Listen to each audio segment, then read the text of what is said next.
भाइयों और बहनों, आज सरनाथ धर्म कोट जनसभा में हमारे बीच में हमारे मुख्य अतिथि बंधन तिगा साहब, विशिष्ट अतिथि डॉक्टर कर्मा उरांव और विशिष्ट अतिथि विद्यासागर केरकेटा जी आए हैं। ये भारत देश में मैं कहूँगा आदिवासियों की एकता के लिए एक बड़ा मिसाल बनेगा, एक बड़ा टर्निंग पॉइंट होगा और इससे हम आदिवासियों की जो आशा आकांक्षा है, हम उनको सफल बनाने की दिशा में एक बड़ी ताकत बनेंगे। इस साल 15 अगस्त 2022 को भारत के माननीय प्रधानमंत्री नरेंद्र मोदी जी ने लाल किला के प्रचीर से कहा कि भारत देश के लोग, हमें 5 संकल्प लेना है। पहला उन्होंने कहा कि विकसित भारत बनाना है। दूसरा उन्होंने कहा विरासत पर हमें गर्व करना चाहिए। तीसरा कहा कि हमें एकता और एकजुटता को बनाना है। चौथा कहा कि हम भारत के नागरिकों को नागरिकी कर्तव्यों का अनुपालन करना है। और 5वां महत्व, प्रधानमंत्री ने कहा कि आखिर में भारत के सभी लोगों को मानसिक गुलामी से आजादी लाना है।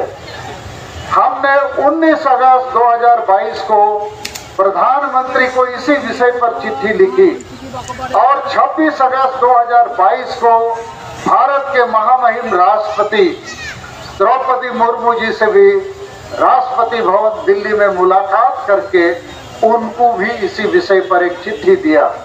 ये बात को आप लोग को समझना चाहिए। वो क्या था? हमने कहा प्रधानमंत्री जी, राष्ट्रपति जी, लेकिन हम भारत के आदिवासी अभी तक आजाद नहीं हैं। अभी भी हमको गुलामी में रखा गया है। पहला गुलामी है धर्म की गुलामी। हमें धर्म की आजादी नहीं मिली है।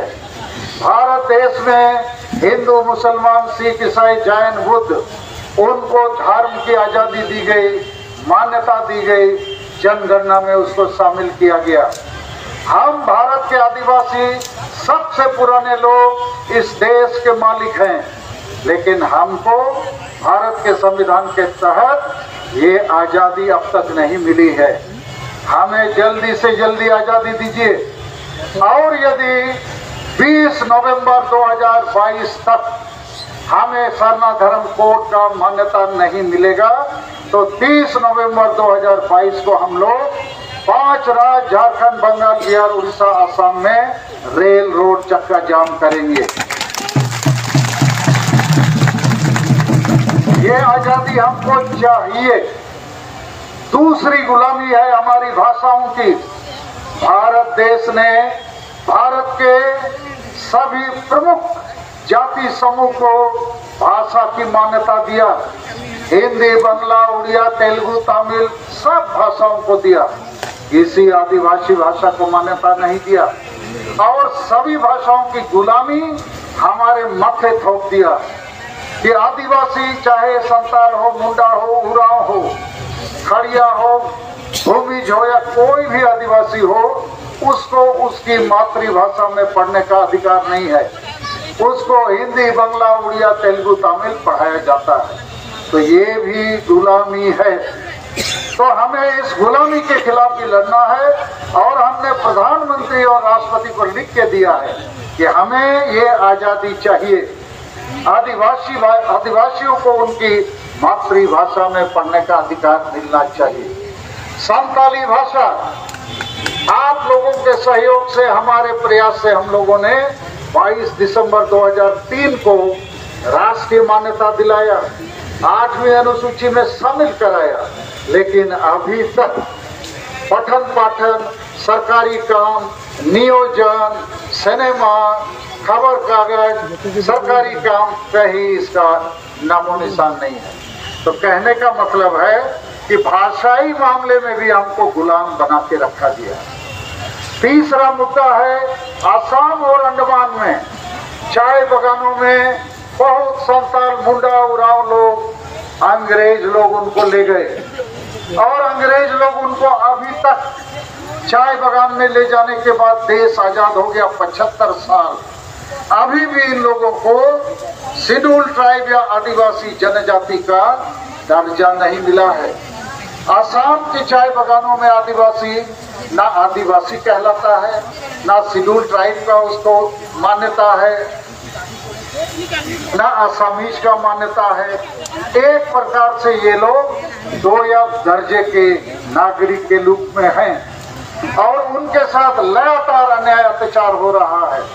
24 नवंबर 2007 को करीब 10,000 आदिवासी असम की राजधानी बेलतोला गए दिसपुर और वहां शेड्यूल ट्राइब की मांग कर रहे थे और एक आदिवासी लड़की लक्ष्मी उरांव को नंगा करके घुमाया गया, ये बताने के लिए कि आदिवासी का तुम लोग को मान्यता चाहिए, लो मान्यता, नंगा हो जाओ।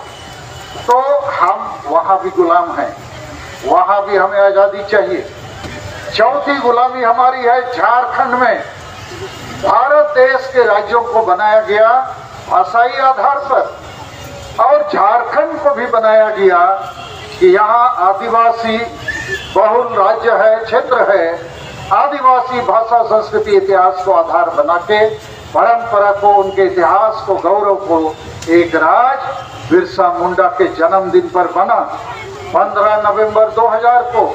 लेकिन उस झारखंड में ना भाषा का मान्यता है, ना धर्म का मान्यता है, ना CNT-SPD कानून लागू है, ना पढ़े लिखे लोगों को रोजगार मिलता है, ना विस्थापन पलायन रुकता है। अब धीरे धीरे वहां पर आदिवासी का संख्या कम हो रहा है और आज भी आदिवासी अपने झारखंड में बेगाने बने हैं, पराये बने हैं। लगता नहीं झारखंड आदिवासी राज है। तो हम लोग वहां भी पहले अंग्रेजों के आंतरिक उपनिवेशी गुलाम थे, माने बाह्य उपनिवेशी गुलाम थे, फिर बिहार के भीतर आंतरिक उपनिवेशी गुलाम थे। अभी झारखंड राज बनने के बाद भी हम एक प्रकार से बाहरी लोगों के गुलाम हैं।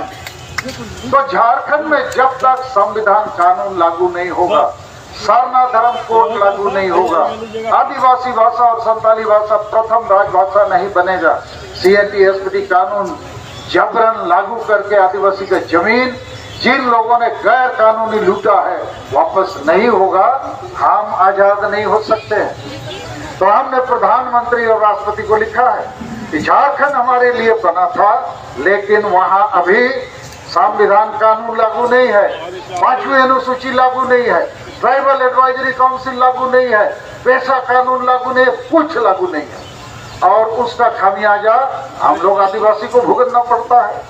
तो भारत देश संविधान से चलता है, कानून से चलता है, लेकिन झारखंड में संविधान कानून नहीं है। हाँ, उसके लिए हमारे बहुत सारे आदिवासी नेता दोषी हैं। लगातार आदिवासी ये मुख्यमंत्री बनते रहे, एक बात छोड़ के आदिवासी विरोधी दल के नेता भी बनते रहे और 5 साल तो आदिवासी ही CM, आदिवासी ही विरोधी दल नेता, आदिवासी ही राज्यपाल। तब भी आदिवासी का बंटा था। तो वहां हम गुलाम हैं, वहां भी आजादी चाहिए। 5वां गुलामी, हम आदिवासी स्वशासन पद्धति, ट्राइबल सेल्फ रूल सिस्टम हमने लंबे समय से महसूस किया, लेकिन अभी 2 साल पहले से हमको लगा कि आदिवासी खुद अपने आप को मार रहा है, क्योंकि सब आदिवासी गांव में आदिवासी का स्वशासन पद्धति है, वहां जनतंत्र और संविधान लागू नहीं है। अर्थात आदिवासी का जो ग्रामीण प्रधान है, ट्राइबल चिफ्टेन, उसको माझी परगना, मन की मुंडा, पढ़ा पंचायत, अलग अलग नाम से हम लोग जानते हैं। तो ये लोग गांव के लोगों के द्वारा चुने नहीं जाते हैं, ये वंशगत परंपरा से माझी का बेटा माझी, मुंडा का बेटा मुंडा, पढ़ा का बेटा पढ़ा, ऐसा इन लोग बनता है। और इसके कारण से अधिकांश जो स्वशासन पद्धति के मुखिया हैं, उन लोग अनपढ़ होते हैं, पियक्कड़ होते हैं, संविधान कानून जानते नहीं। सरना धर्म कोर्ट का मान्यता का बारे बोलो तो क्या बोलते हैं, अरे हम लोग तो पूजा पाठ कर ही रहे हैं, अब मान्यता क्या चीज का होता है। और पूजा पाठ के समय देवी देवता को हणिया दारू भी चढ़ाते हैं, मुर्गा भी चढ़ाते हैं, खांसी भी चढ़ाते हैं। तो सर ये मान्यता कौन सा चीज है? हम लोग का तो है देवी देवता, हमारा तो पूजा पाठ चलता है।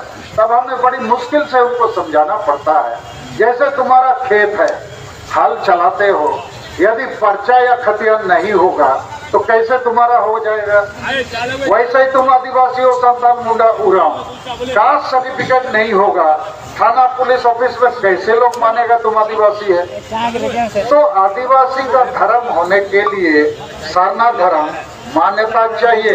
एक मोटरसाइकिल खरीदा, गाड़ी का नंबर नहीं, कागज नहीं, तो रोड में थाना पुलिस देखेगा नंबर नहीं है तो रोकेगा ना, बोलेगा चलो गाड़ी भी थाना तुम भी थाना। तो हमारा धर्म जो अभी लेंटा है इसका मान्यता नहीं है, और इसके चलते हमारा लोग इधर उधर दूसरा धर्म में जा रहा है, इधर उधर उसको भटकाया जाता है, लटकाया जाता है, प्रलोभन देके उसको हमारे धर्म से दूर कर रहा है। तो धर्म का आजादी चाहिए, लेकिन ये बात हमारा आदिवासी स्वशासन पद्धति का लोग नहीं जानता है। हम लोग आदिवासी संगठन अभियान के तरफ से 2 साल में 3 बार रेल रोड चक्का जाम किया, कम से कम 300 सरना धर्म रथ निकाला 2 महीना। लेकिन कोई आदिवासी गांव का माझी परगना उसको पूछो, तुम्हारा गांव का लोग को भी तो सरना धर्म चाहिए, तुम लोग तो हिंदू मुसलमान ईसाई नहीं हो, तो तुम्हारे गांव में धर्म को लेकर सरना धर्म को बैठक हुआ? बोलता नहीं, बैठक तो हुआ नहीं। क्यों? क्योंकि माझी बाबा को ये सब पता नहीं है, उसको खाली हणिया दारू चखना पता है।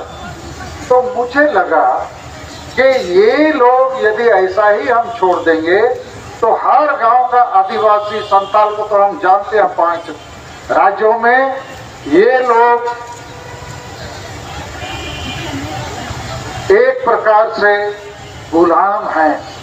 तो भारत के प्रधानमंत्री और राष्ट्रपति को हमने बताया कि हमें धार्मिक गुलामी से आजादी दीजिए, भाषा की गुलामी से आजादी दीजिए, असम अंडमान के आदिवासियों को एसटी देके आजादी दीजिए, और झारखंड राज्य आदिवासी राज है, गांव-गांव में अभी जुर्माना, सामाजिक बहिष्कार, डायन के नाम से हत्या प्रताड़ना भी बंद होना चाहिए। तो द्रौपदी मुर्मू जी से हम लोग 26 अगस्त को राष्ट्रपति भवन में मिले, उन्होंने सारी चीजों को समझा है, पहले भी मैंने उनको समझाया था।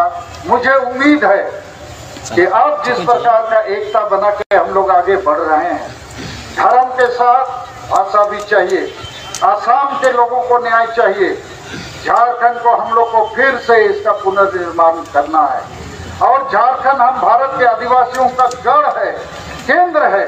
पहले हम लोगों ने बृहद झारखंड के मांग किया था, अब बृहद झारखंड जल्दी नहीं बन सकता है, लेकिन बृहद झारखंड के आदिवासियों को झारखंड जाना पड़ेगा झारखंड बचाने के लिए। तुम लोग जाएगा कि नहीं? झारखंड बचेगा तभी असम, बंगाल, बिहार, उड़ीसा, छत्तीसगढ़, मध्य प्रदेश का आदिवासी बचेगा। जैसे बंगाली बंगाल बचेगा, बंगाली तभी बचेंगे। बंगाल में ही बंगाली को खदेड़ दिया जाए तो पूरा दुनिया से बंगाली को खदेड़ा जाएगा। तो आदिवासी यदि झारखंड में ही बेघर हो जाएगा, कहीं नहीं बचेगा। तो इन बातों के साथ मैं हिंदी में अपनी बात को समाप्त करूंगा।